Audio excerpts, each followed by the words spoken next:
Okay, I'm going to go ahead and call this meeting to order. This is Tuesday, May 27th, 2025, and this is Montgomery County Board of Supervisors.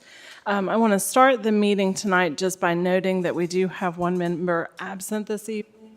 Supervisor Mary Biggs is feeling under the feeling under the weather. Weird timing on that. Feeling under the weather and unable to attend even remotely this evening. So I do ask that you send her good thoughts for healing. And our first order of business tonight is to go into closed meeting.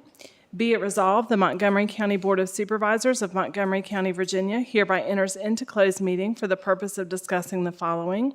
Section 2.2-3711, 8, consultation with legal counsel employed or retained by a public body regarding specific legal matters requiring the provision of legal advice by such counsel.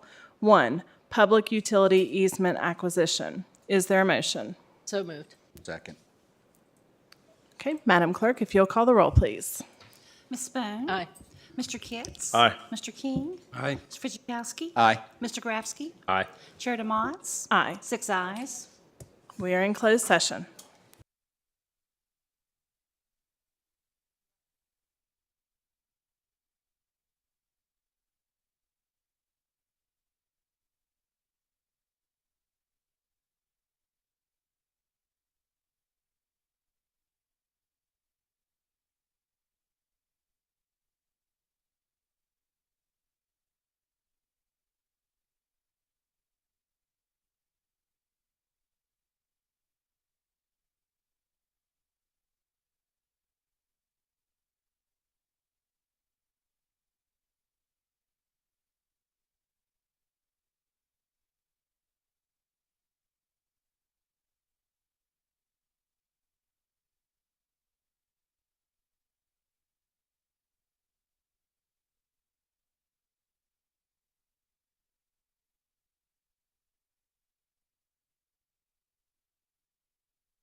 Okay, I'm going to go ahead and call this meeting back to order.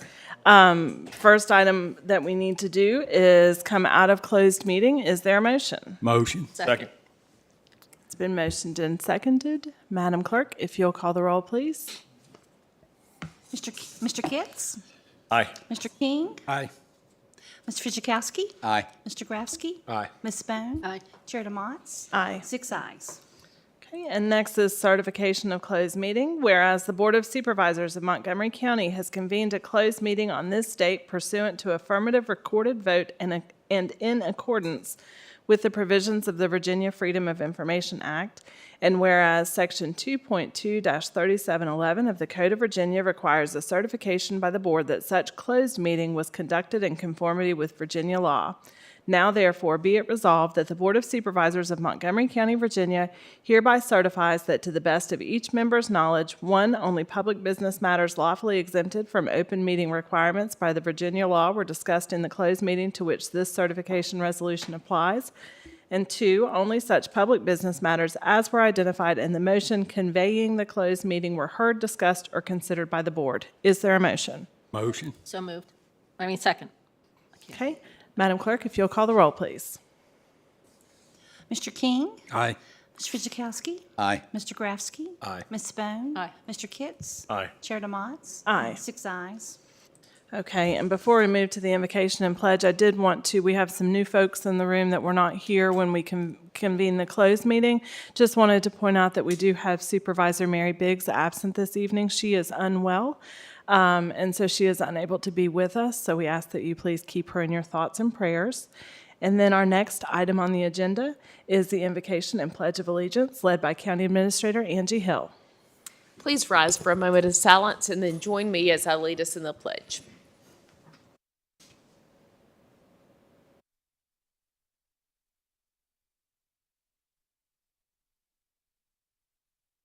Let us pledge. I pledge allegiance to the flag of the United States of America and to the republic for which it stands, one nation, under God, indivisible, with liberty and justice for all. Thank you. Thank you, Angie. Next on our agenda is public address.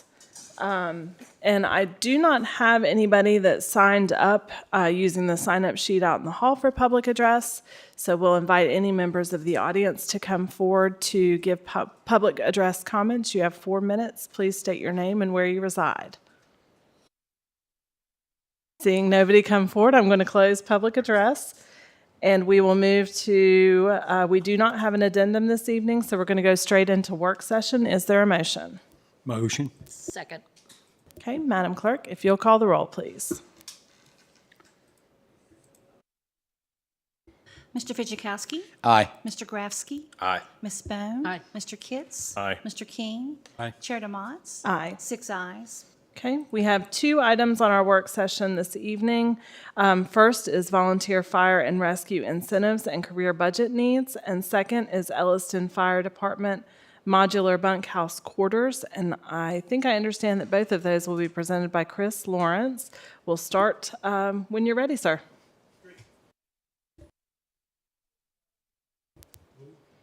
I'm not used to that. So we'll start with our volunteer crew incentives that we've been discussing. We brought this up and presented it to the Fire and Rescue Commission last month with their endorsement, support to bring forward to the board. And what it, let me turn this on to, there we go. So what it proposes is it allows a personal property tax reduction, a new category as a volunteer fire or EMS personnel, up to $500 on a single vehicle owned by that volunteer. So their name's on the registration. There is a state code that enables this and allows it and sets forth different standards. One, the volunteer is required to be active or basically respond to calls.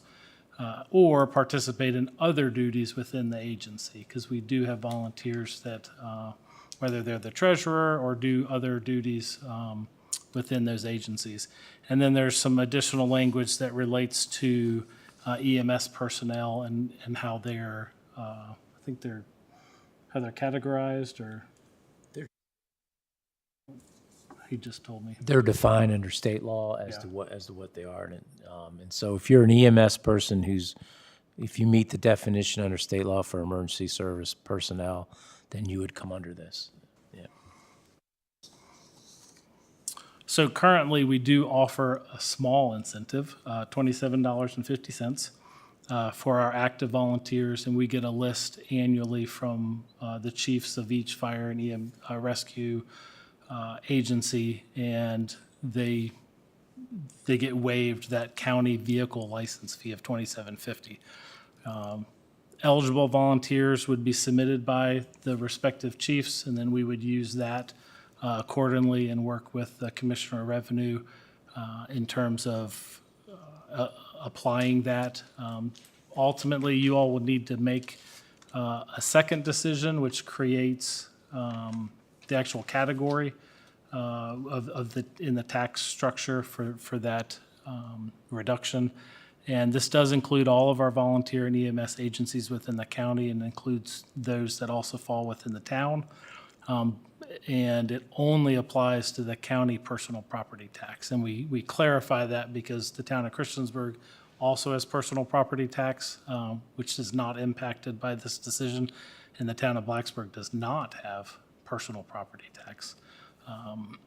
So it would not necessarily apply to either town. And, from a work session standpoint, what we're looking for is just direction. Is this something that you all would support? Any questions, anything specific? Yeah, and that $500 is our proposal. It is not the state law doesn't set a certain amount. It just says you're allowed to do it. So, what we would propose is $500. You can go up, you can go down. We thought 500 was a good number, a respectful number. They have talked about incentives in the past that just haven't come to fruition, or support from the volunteers. But this one, they are supportive of. And $500 tax reduction would that would have a value on the vehicle of about $20,000, a little less than $20,000. Is that considered a taxable benefit, like from a? An income benefit? No, I would probably not, because the way it works is this code section allows you to set, there's a list of a number of different personal property items, but allows you to set a classification for vehicles that are owned by either an EMS volunteer or a fire volunteer. So it's got to be either owned by them or leased by them, and under the lease, they have to have an obligation to pay the tax. And so what you're doing then is you're setting a separate rate for that classification. So if you didn't, and so what staff's proposing is do it at $500, so then they'll figure out a way to set up the tax rate so that whatever 500 equates to, if you say it's 20,000 in value, that 20 you'd have no income, zero tax. Yeah. Okay. Then anyone above that would pay a little bit more. Gotcha. And so then is personal property the only incentive that is allowed under the state code? Or, yeah, state code. It's for this, it's only personal property tax on vehicles Okay. that they allow you to do it. Okay. Okay, are there any other questions? Supervisor Bone? I thought we were compensating them in a different way other than the $27.50 a year. So they do also get, They get they do once a year, they get an incentive of $100. $100, right? That's true. Okay. And we reimburse for mileage. Is that correct? They don't get reimbursed for mileage. Okay. The $100 is The to offset. somewhat offset Okay. that. Will this, if we change, I'm sorry. One of the questions about these incentives was if we increase that $100 more, it might bump up against what the towns are doing or whatever, and it might hit a limit. So I think that this is really good because it sounds like two different things. So I'm all for that. And And then student volunteers, whether they're going to the community college, we had hoped that we would have droves of volunteers come out of the ACE program. I'm not sure if that actually happened, or just students from tech or whoever that, my sense is that they become qualified to do what they do. Therefore, they would have this as an option. Is that true? They would only have it as an option if they own the vehicle in Montgomery County. So for example, if you were a student in the Blacksburg Rescue Squad, but a parent owned that vehicle in Loudoun County, you do not qualify. Sounds great. I like it. Thank you. Do we have any other questions? I would like to look at, because I know we said 500 is about 20,000, 750 should be about 30,000, which is, as we're playing around with it, about 2.5 cents per on that. And I would like to see that, because the way vehicles, especially the costs, have been going up. I just want to make sure that the volunteers know they are appreciated, because this is one of the biggest problems we had, was being able to get an incentive that went across the county through the towns. And I think this is a great incentive tool to use, and I would like to see us use it at 750, or at least to explore where it would be at that. I support Supervisor Kitts in that recommendation. Just looking, that's what I was just Googling is, what's the average price of a used car, of a new car? And so you're looking at around 27,000 for a used car, upwards of 50,000 for a new car. And so I think bringing that incentive up maybe a little bit more in line with vehicle values. So I might be think, appropriate. and I'm just looking at Chris for this. So we have, tonight, you're saying, what we need to say is we are interested in continuing to pursue this. And then in the future, we have to take a vote to create the category.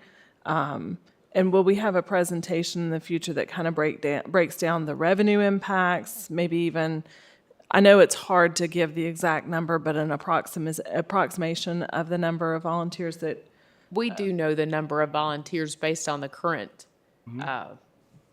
people that received the 2750. Yeah, so currently 134 volunteers received the 2750. And if you were to assume everybody had a maximum $500 incentive, it'd be about $67,000 not received. So it's not necessarily an expense to the county, it's a lack of revenue that would come in. And that's the other advantage to this, is we're not paying out any cash, you're just reducing that tax burden for certain people. So it's an easier way, to balance that too. so then in the future, we could also look at options to give a greater benefit, like Supervisor Kitts and Supervisor Grafsky are discussing. That if it was 750, it would be right around $100,000 if Okay. everyone qualified at that level. And it's a question of the qualifications, because if you're talking 100 and some now, and I know we've talked about it before at other meetings, was what is the qualification across the board, so it's equal across the board. I think that's another thing that needs to be explored as we come out, so it's nailed down, so there's no ambiguity in what the qualifications are. Because you want it to be a good incentive, and you want to make sure that the people that are doing the job get rewarded for what they're doing. So, Well, and then you also have to consider, and not to make this more complicated, but I have two vehicles. One is a 2023 and one is a 2009. The 2023 would qualify for the full, but if I was a volunteer, which I'm not, for the fire and rescue, but the 2009 would not. And so I don't think we would realize the full impact, because not everybody has vehicles that would qualify at Right. the full deduction. But would they actually have to drive the 2023 for all these activities? when No. they are volunteered? Okay, thank you. Yeah. They just have to be the registered owner, but it was Or one of- joint owner, if one of- right? Right. If it was one of two cars, they could choose which car to receive the incentive on. So do we have consensus asking staff to move forward on this? Supervisor King is abstaining. Wise. Okay. Do you have the information that you need on that And subject? we'll also run the number at 750, and we can just email that to you, just so you have it. It's $100,000, Yeah. it's just a math. $100,500 if everybody maxed out at 750. Okay. Next, Okay. please. Next.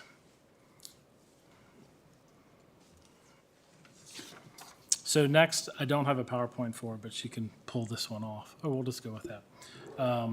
The next item is a budget amendment that includes three parts, and they're all related to moving money into the fire and EMS department's budget. Part of that is related to additional overtime expenses that we experienced during this fiscal year. It's the end of May, so, we have about a month left, and we've made sure that, this number will reflect to the year end. But we experienced the overtime expenses on several parts. One, during Hurricane Helene, we had additional time that was spent through the budget. Those expenses are eligible for FEMA reimbursement, which we have submitted, but you don't get those back for who knows how long. It certainly isn't in this budget year, so this will reflect the expenses in our current budget. There are also several either unplanned leave due to parental leave for a staff person, and then military leave where they got deployed. And that's just not we don't plan for that in our budget, and those both came up this year and exceeded our kind of overtime expectation. And then the last main item in the McFIM's budget is we had some additional maintenance expenses on an apparatus at the Elliston Fire Station, which is one of their fire trucks. And as we, implemented and started, working on in that department, in that fire station, we identified some additional maintenance needs on a fire truck. So we made sure that all got squared away, which was in addition to our normal maintenance budget. So those are the three primary reasons why we're requesting $150,000 to be moved. And where do we get the money from? Is we are tracking to exceed our revenue recovery, which is our transport fees through the ambulance service. We budget about $100,000, and we expect at this point in the year, we're about $330,000. So we have the additional revenue that's already come in, and we would, later in your meeting, there'd be an action to use the additional revenue to cover that additional expenditure for action. So, Okay. Does anybody have any questions about that? Supervisor Bone? It just seems to me that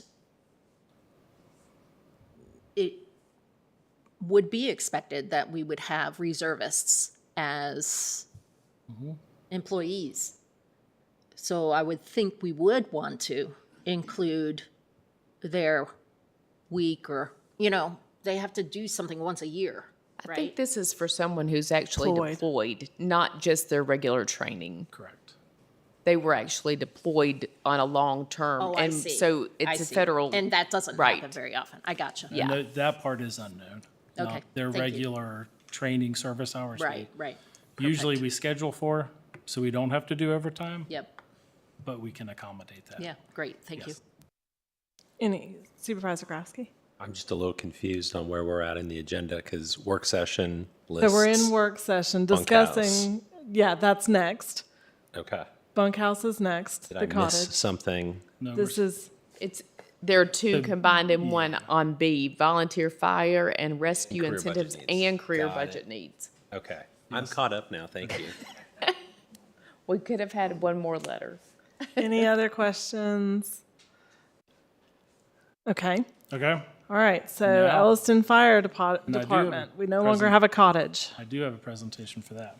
Yeah, no cottage. These are, so as part of the Elliston, as Jen is pulling it up, at your extended work session previously, I guess in the wintertime, but actually in the fall, we've talked about 24-hour coverage, and one of the proposals that did go in the budget and was approved was 24-hour coverage at Elliston.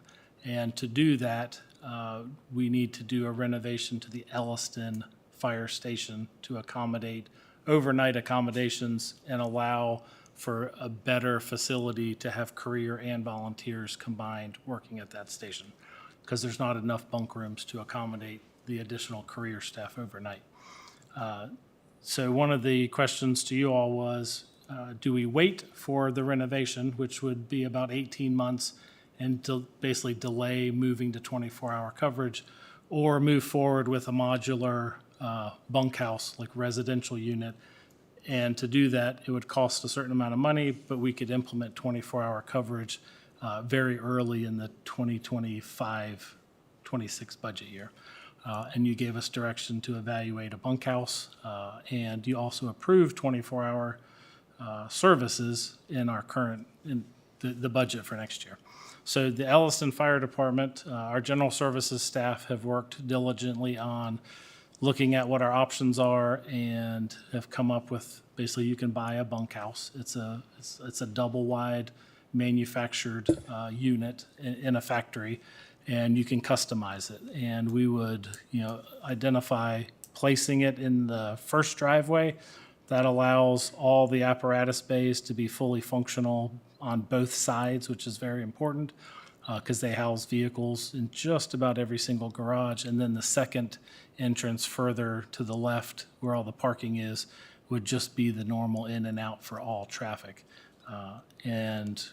We kind of spec'd a unit that would be manufactured, at a factory. It takes a little less than 90 days from contract to delivery and setting it up. This would accommodate 12 people. That was important because we wanted to make sure we accommodated the 24-hour career staff, but also opportunities if the volunteers wanted to spend the night, they could also use this sleeping quarters as well. So there's enough for that. There's 2 communal bathrooms. Don't go too far into detail. This is just an example. But it allows two bathrooms, so a male bathroom and a female bathroom with showers and toilet, bathroom facilities, a communal kitchen, a laundry area, and a lounge area. Some of this duplicates what's inside the station, and at times that would be a duplication, but at other times, once renovation ultimately happens, they're going to be demoing certain sections and then rebuilding them. So we need all those pieces to always be able to function. So again, some of those will happen inside the building, but this will always be available. We also evaluated, there's different procurement options. We can lease it or we can purchase it. Ultimately, our recommendation is to purchase it. That's approximately $330,000, but that's turnkey delivered. So that's site work, water, sewer, electricity, the actual pad for it to sit on, and then purchasing the actual unit. The advantage to buying it is we own it. We can redeploy it at a future date. We can use it for any other purposes we may have in the future. They also, some of our neighbors have these, and they lease them to other departments when they have a time of need. And we did go look at if there's any options for us to lease from a neighbor, and there's really none available at this current moment. So for us to be able to proceed, that would be what's proposed. We did meet with our career staff, general services staff, as well as the volunteer chief and his group, just to make sure everybody's informed, everybody knows kind of what direction we're going, how the site will operate, in this interim period. We looked at different vendors. This is off of a cooperative agreement, so we can pick who we wanted to. We had to make sure floodplain was handled, that we could get power, which also drives where this thing gets located. Water and sewer are available in that specific location. The main next step is, if you were to approve this evening later in your agenda, we would actually call the company and proceed with a contract that gets us in line. It takes about 60 to 90 days to deliver it, which lines us up with about mid-August, late August. And then we would coordinate that with hiring our staff so that all kind of works together. We don't want to hire staff and we can't deploy them until we have the facilities to house them. And then once we know that too, we'll make sure all the utilities are set up and be ready to roll. Most likely early September with career staff that are up, trained, and have a place to live. So Okay. happy to answer any questions. All right. What kind of questions do we have? Start with you, Supervisor Bay. Who cleans this space? So we have janitorial services. And that's all included in the budget? I say that. By and large, first, our staff, our firefighter staff, which is generally the way, we just don't have that. So like during the day, currently in Elliston, they make sure, the kitchen's clean, the bathrooms are clean, and our fire and EMS staff do that. And they would do that at the Elliston career station as well. If they have higher needs, we would have general services, custodial staff address those.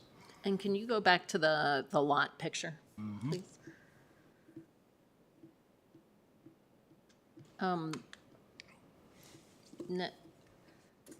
What is that little red square? Is that anything on that picture? That is where we would put the unit. So the No, actual. there's a No, the little really red tiny, Oh, I'm sorry. Nothing of significance. I'm wondering if it's just a screenshot cursor, right, I was wondering. but there's nothing specific. Yeah, that's a good question. Can you show the picture of the unit itself, the inside of the unit?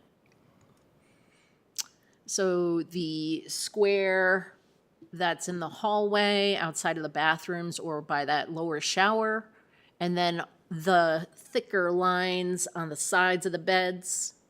And for some reason, there's also a diagonal on the fourth from the right. What are those things? So the thick line between the beds would be the wall between bedrooms. No, I mean, if you look at the very first one on my Yes. right, you got the rectangle of the bed. Yes. And then there's a thicker two little lines on the left side of that bed. Looks like drawers. There's I would- probably drawers. You have no idea. Okay, Yeah, nothing of significance. It's probably just the template. The diagonal line may be a nice way to show the sheets turned down for them. I think the ones on the side could be drawers, though, under the bed, Yeah. maybe. and then the Storage. square outside of the bathroom shower thing. That's the washer and dryer facility and a hot water heater and a utility. So the single, No, I mean outside the bathroom, the bottom shower. Below the sinks. that's a washer and a dryer. Well, then what's in the thing by the shower that's Yep. up to the left? That I think is a utility sink and a hot water heater and a closet, primarily for janitorial type of storage. Gotcha. And then the closet on the outside access would be just mechanical equipment Okay, thank you. access. And this is just a sample, so the floor plan is a little different, especially at the end because they're two separate bathrooms, not just one in this case. Any other questions? Just curious, what was the cost to lease? It was a little bit cheaper, but within $30,000. Oh, wow. So Yeah. our feeling was by the time you pay all the fixed costs, it really just came down to about $30,000. And if we were to buy it, is it worth it? And we could redeploy it, lease it to somebody else versus just giving the money away. Do the utilities that we have to install at the pad, will those interfere with future use of that driveway? No, because access to those utilities are already, in that location. Okay. So the water line, the sewer line, and power, we're able to access there. And, Okay. And whatever, ultimately, once that's removed, we would repair anything, make sure the driveway was fully functional if we had to dig a little hole or something. Gotcha. And then, I don't know, this might be more of a Supervisor King question. Do we foresee any issues with kind of the separation the physical separation of the career versus the volunteer staff in terms of their getting along, of building rapport, things like that? My understanding is they're getting along down east, Yeah. else. Okay. The- But it would be I just the say- career, right, in the modular? No, we have developed it in a way that if a volunteer wanted to spend the night, there was room There's space. in the modular. Okay, fantastic. Correct. Okay, Yes. sorry, I missed that part. Yeah. Because we don't know how the construction's going to phase out of the renovation, and there might be a need for the career and volunteers to be in that modular unit at the same time. Right. Because there are bunk rooms inside the station. Right, right. But during renovation, there will not be, fully functional bunk rooms, so, yeah. Thank Vice you. Chair Fitchkowski? Somebody else wanted to, had their hand up?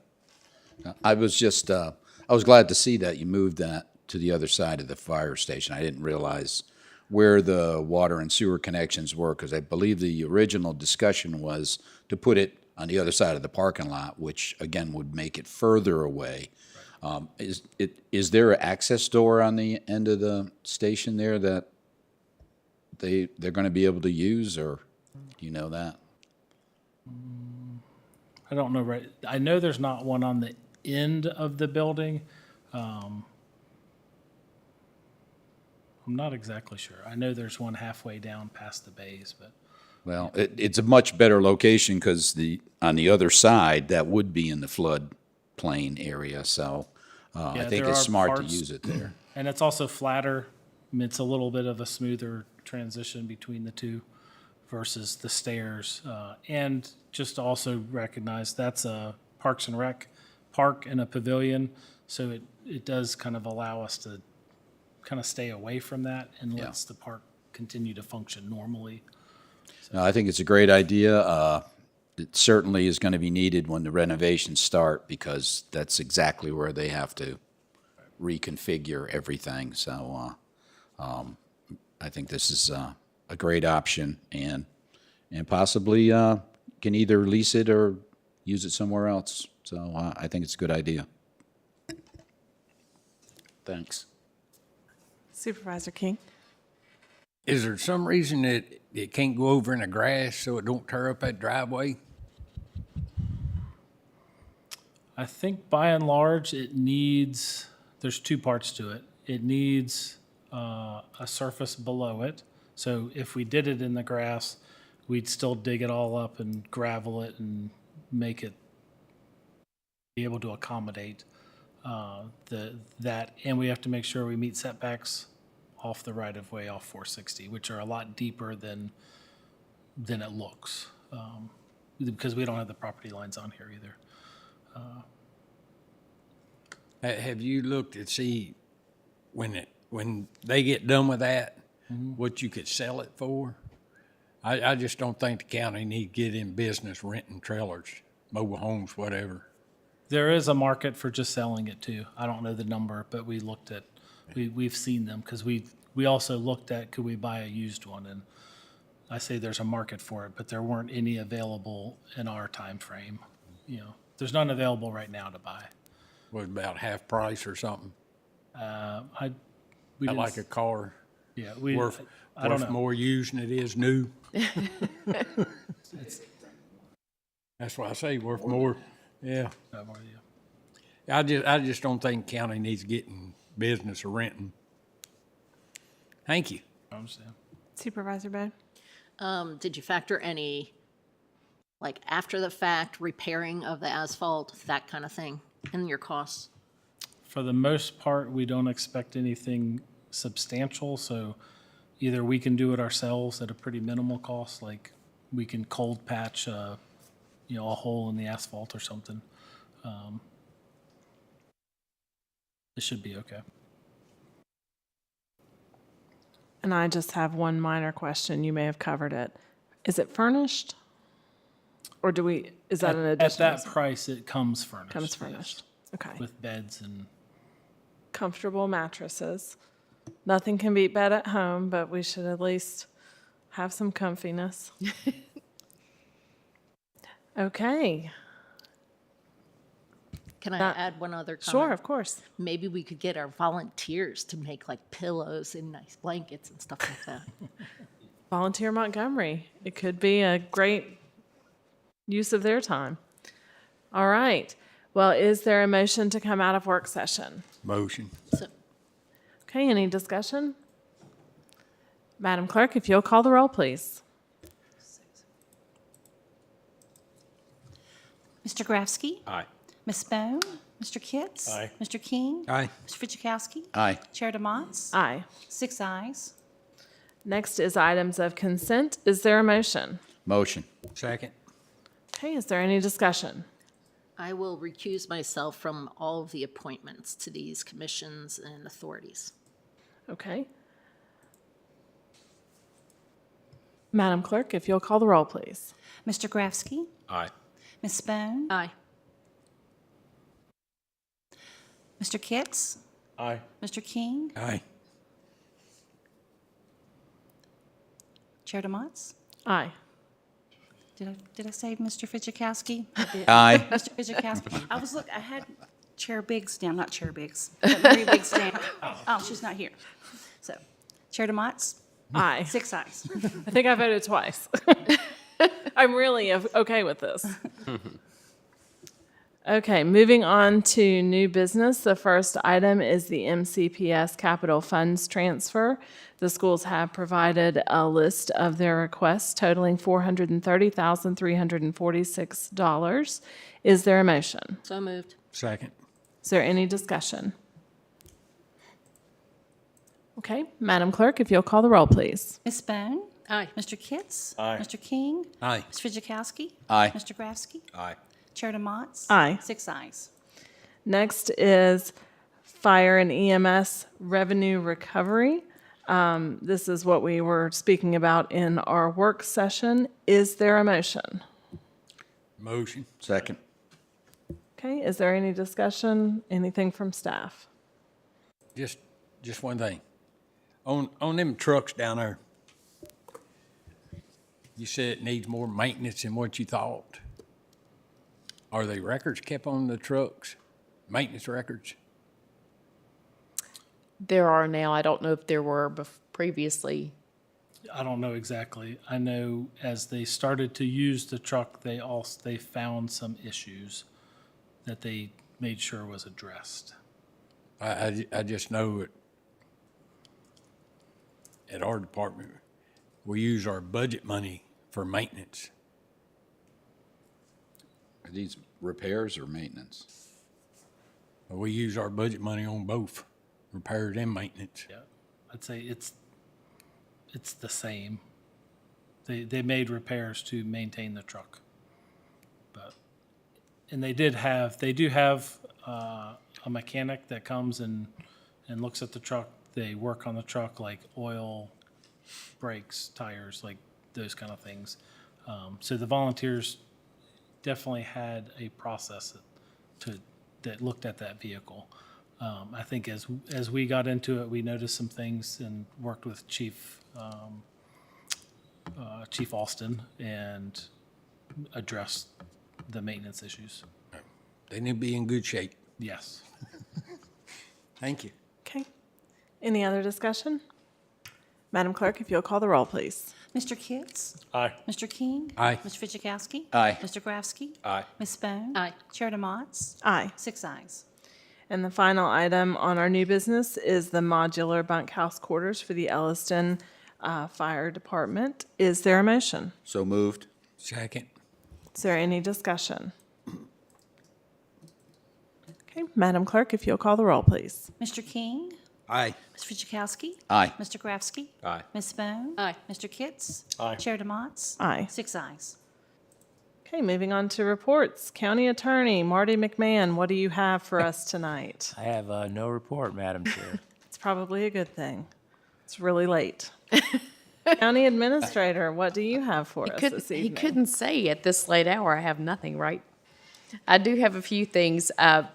Supervisor Kitts asked at the last meeting if the staff would prepare a work session, some information to discuss incorporating the PSA as a department in the county, and we plan to have that on the June 9th meeting. I also wanted to share with you that Montgomery Matters will be having their open house this Thursday from 5 to 7:30 in MP2, maybe the whole building, I don't know. So the public is welcome to come to that and give us input on our comprehensive plan update. Also, at the next meeting, there will be an allocation formula agreement that we need to have approved that is related to the infrastructure project for the 911 authority. So that will be on the agenda. I think that the town of Blacksburg might discuss that at an upcoming work session before our board meets again. But the formula allocation agreement was not in a state to bring to you tonight. So we will have that at the June 9th meeting. And then finally, last week on Friday, I had the privilege of speaking at the Community Health Center groundbreaking event and announced that the Board of Supervisors had funded a portion of the cost of that construction project. So that was an exciting time. They were very appreciative of that. That's all I have. Great. Board reports. Supervisor King. Okay. Are you going to set the tone? Yeah. Don't have no report, but I would, I read one of the local papers, I think it was Wednesday or Thursday, that the town talked about,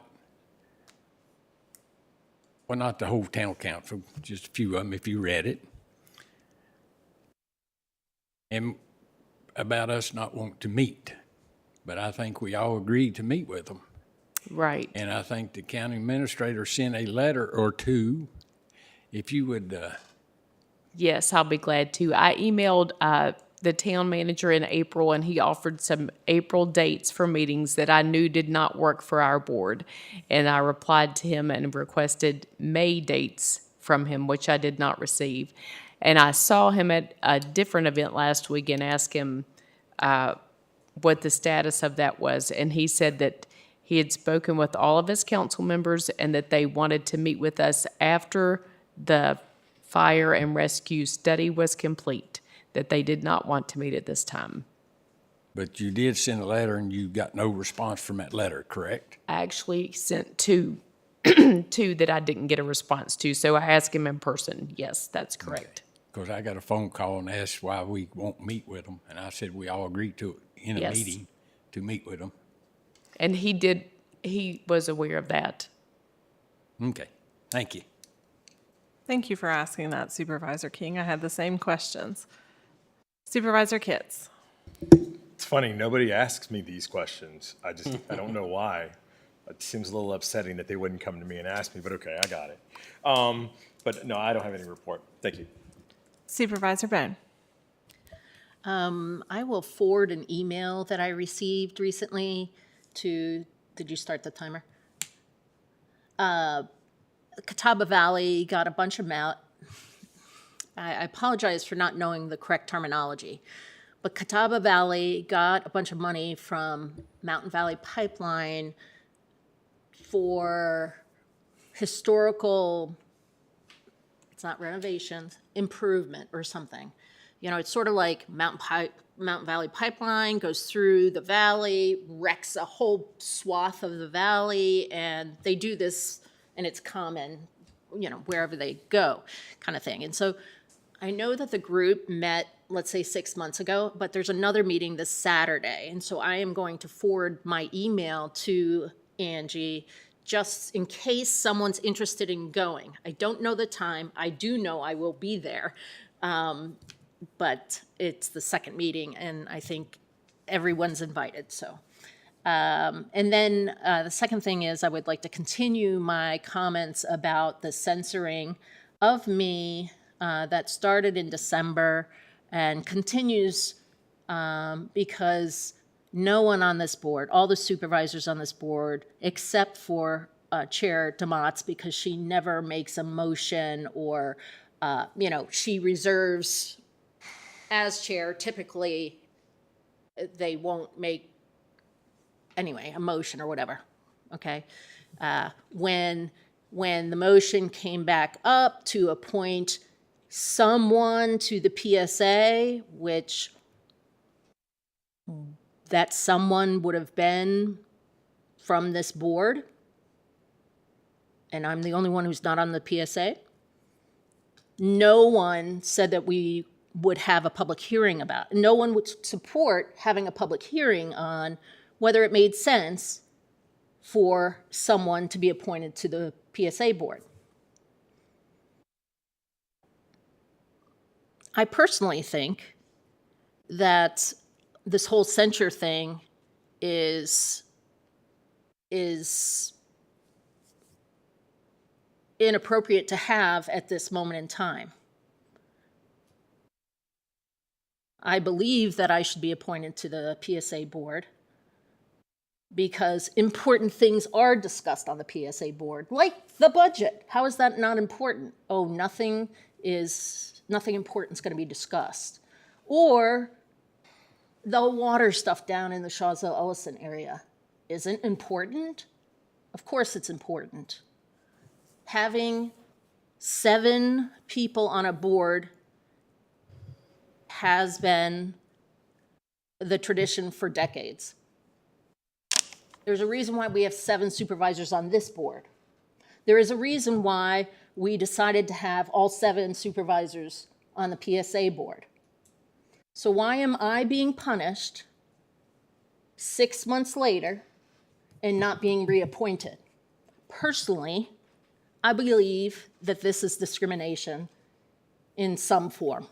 I don't know what that is because when the censorship came into place, there were no time limits on it either. And I personally don't think a discriminatory resolution should ever be enacted. That's all I have to say tonight. Okay. Supervisor Grafsky? The only thing I wanted to mention this evening is VDOT is currently conducting a study and survey on the Price's Fork Road section, basically all the way from North Main, where it intersects North Main Street at the roundabout, all the way out to McCoy Road. And so the focus there is on improving roadway and pedestrian safety, evaluating for, alternative transportation modes, et cetera. And that survey ends on June 2nd.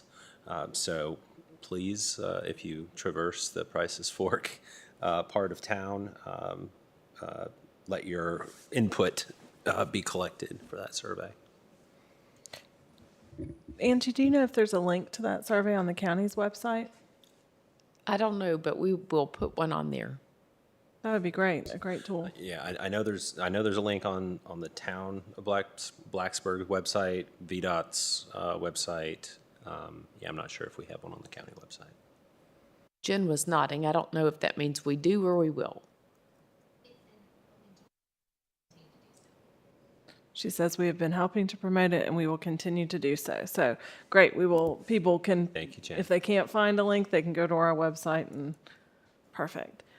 Vice Chair Fidzikowski.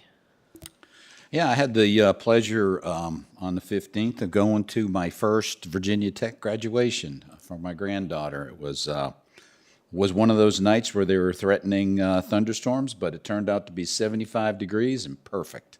So it was a great time. Really enjoyed that.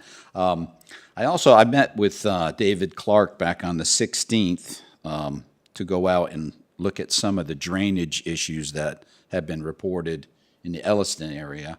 And lo and behold, we found a culvert pipe that we didn't know existed. So he's going to be looking into that and seeing if that helps out the situation there.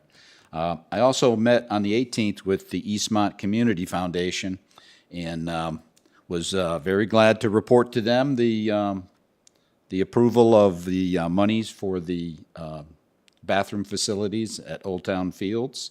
It was very well received. They were very grateful for that. I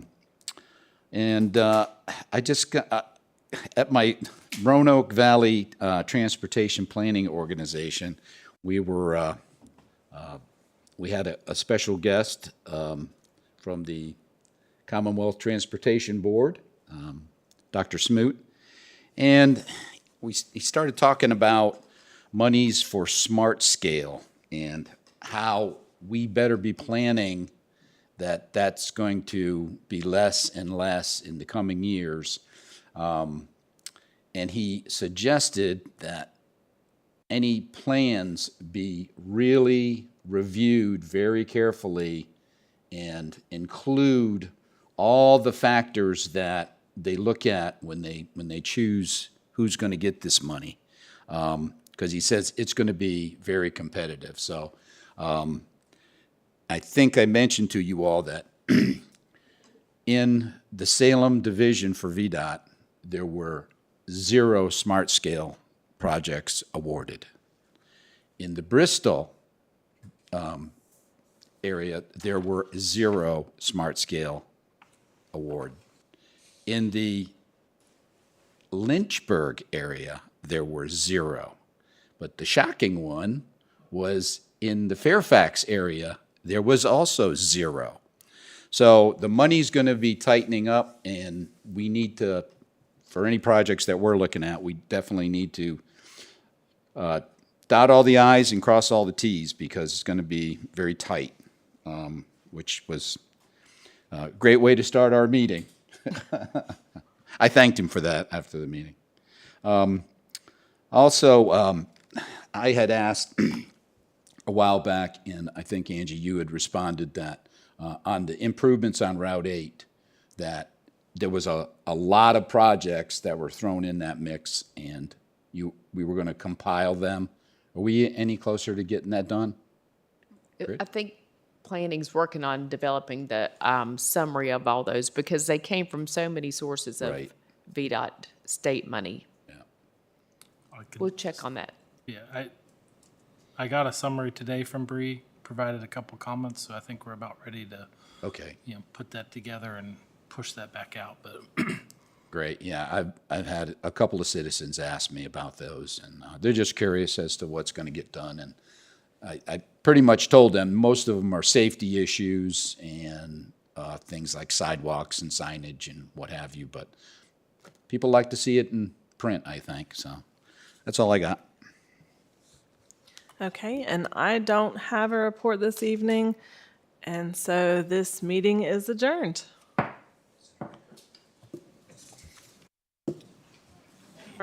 Well.